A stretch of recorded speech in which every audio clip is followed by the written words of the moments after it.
알고 저지르는 죄가 나쁜 거요, 모르고 저지르는 죄가 더 나쁜 거요? 이렇게 묻자 이 현실은 조금도 망설이지 않고 모르고 저지르는 죄가 더 나쁩니다. 이렇게 대답했어요. 의학의 생각은 왕이 왜 그런가 하고 물었더니 알고 죄를 저지르면은 그것이 죄라는 걸 알기 때문에 주춤주춤하고 그렇게 극악무도한 짓은 하지 않습니다. 그러나 그것이 죄인 줄 모르고 저지르면은 뻔뻔스럽게 죄를 저지르고 극단적인 행동도 합니다. 그게 죄인 줄 모르니까. 우리가 애터미 사업에 대해 잘 모르면은 원칙을 위반할 수도 있다는 겁니다. 우리가 정의 문제에 왜 관심을 가져야 되느냐? 몇 년 전에 하버드 대학 정치철학 교수인 마이클 샌델 교수가 썼던 정의란 무엇인가 하는 책이 베스트셀러가 됐어요. 그 책은 정치철학 이론이기 때문에 매우 어려워요. 그런데도 그렇게 많이 팔려요. 그것은 뭐예요? 우리 사회가 정의에 목말라 있다. 무엇이 정의로운 것인가에 대해서 깊은 관심을 가지고 있다는 걸 의미합니다. 따라서 우리가 하는 일이 정의로운 것인가? 내가 얻는 소득이 합당한 것인가?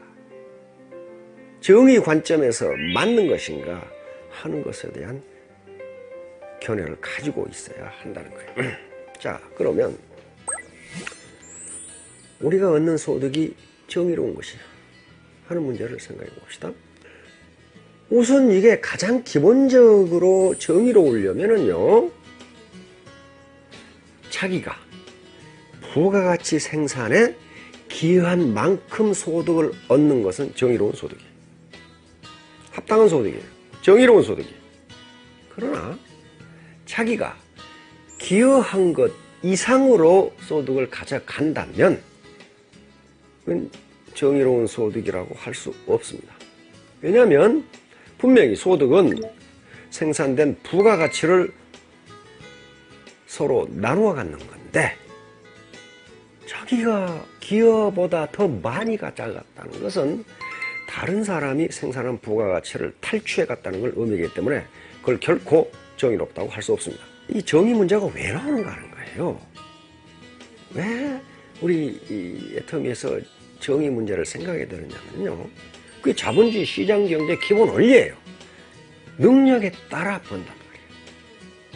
우리 애터미는 공정성만 있는 것이 아니고 배려, 남을 배려하는 것도 가치가 있다고 본단 말이에요. 즉 공정성 가치뿐만 아니라 배려 가치도 있다고 본다 말이에요. 우리가 사회를 구성하고 있는 한 능력 있는 사람만 살아가는 것이 정의가 아니고 능력 없는 사람도 최소한의 인간적 대우를 받으면서 살아가는 것을 우리는 배려 가치라고 할 수 있는데 그것도 정의라고 볼 수 있다 하는 거예요. 자, 그런데 우리는 왜 애터미의 보상 플랜을 정의롭다고 하느냐는 거예요. 경제학에서 가장 중요한 가치가 두 가지가 있어요. 하나는 효율성이고 또 하나는 형평성입니다. 효율성은 생산성과 관련되는 거예요. 효율성이 높으려면 생산성이 높은 사람, 부지런한 사람에게는 많은 소득을 줘야 됩니다. 생산성이 낮은 사람, 게으른 사람은 당연히 소득을 적게 줘야죠. 부가가치 배분을 적게 해야 된단 말이에요. 그러니까 효율성을 높이기 위해서는 공정성 원칙을 명확하게 지켜야 돼요. 생산성이 높건 적건 똑같이 배분해준다면 누가 일하겠어요? 따라서 효율성에만 관심을 가지면 그 회사, 그 체제는 상당히 잘 나가는 것처럼 보이게 됩니다. 그런데 형평성이라는 가치가 있어요. 형평성은 평등성과는 다른 개념입니다. 형평성은 지금도 2300년 전에 아리스토텔레스가 정의했던 형평성의 개념을 지금도 그대로 씁니다. 형평성은 사회적으로 같은 것은 같게 취급하고 다른 것은 다르게 취급한다는 것이 형평성이에요. 이게 무슨 말인가? 우리 사회에서 예를 들어 설명하겠습니다. 우리 사회에서 남녀평등을 이야기하면 어떤 인간들은 나서가지고 왜 남녀평등이라는데 여자는 군대 안 가냐? 여자도 병역 의무를 지어야 된다. 안 그러면 평등이라고 주장하지 마라. 이런 얘기를 한단 말이에요. 절대적 평등성이라는 측면에서는 그 주장은 맞아요. 평등하지 않잖아. 그런데 형평성이라는 관점에서는 그 주장이 틀립니다. 왜? 여자와 남자는 달라요. 우선 완력면에서 다르고 여자는 출산과 육아를 해야 된다는 게 달라요. 그렇기 때문에 형평성은 다른 것을 다르게 취급하는 거예요. 그게 형평성입니다. 그것이 공정한 평등성이라고 하는 거예요. 그래서 남자가 병역 의무를 지고 여자가 병역 의무를 지지 않는 것은 평등성에는 위반되나 형평성에는 위반되지 않는다는 거예요. 그러면 어떻게 이 효율성과 평등성을 조화시킬 것이냐 하는 것이 가장 큰 문제예요. 애터미 보상 시스템은 이 효율성과 형평성을 조화시키고자 하는 노력입니다.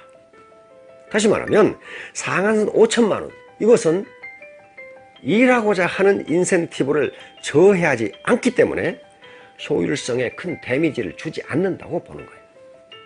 아무나 5천만 원 얻을 수 있는 게 아니에요. 능력 있고 열심히 일하는 사람은 5천만 원 벌어라.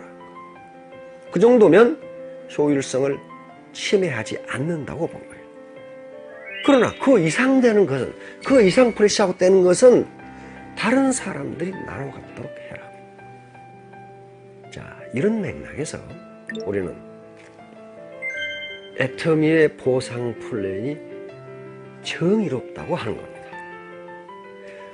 효율성과 형평성, 공정성 가치와 배려 가치를 동시에 추구하려고 하는 이념, 그 정신, 태도, 이것을 우리는 정의롭다고 본다 하는 거예요. 그러나 분명한 것은, 우리 리더들이 알아야 될 것은 공정성, 즉 효율성과 형평성이 정당하게 작동될 수 있으려면요, 절대로 불로소득을 해서는 안 됩니다. 돼지클럽의 문제는요, 어떤 측면에 봐서도 정의규준에 맞지 않아요. 그럼 돼지클럽이 밑에만 있느냐? 그렇지 않아요. 그렇지 않다고요. 위로 올라갈수록 잘못하면 돼지클럽보다 더 나쁜 영향을 줄 수가 있어요. 그냥 소득이 많기 때문입니다. 그 많은 소득을 기여는 적게 하면서 많이 가져간다면 그 자체가 정의롭지 못하거든요. 애터미 회원 여러분, 팀이나 또는 센터에 모여서 과연 우리가 하는 일이 정의로운가? 내가 얻는 소득은 정의로운 소득인가? 요걸 확신할 때에만 우리는 자부심을 가지고 이 일을 할 수 있습니다.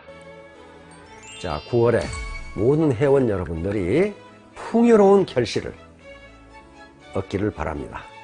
경청해 주셔서 감사합니다.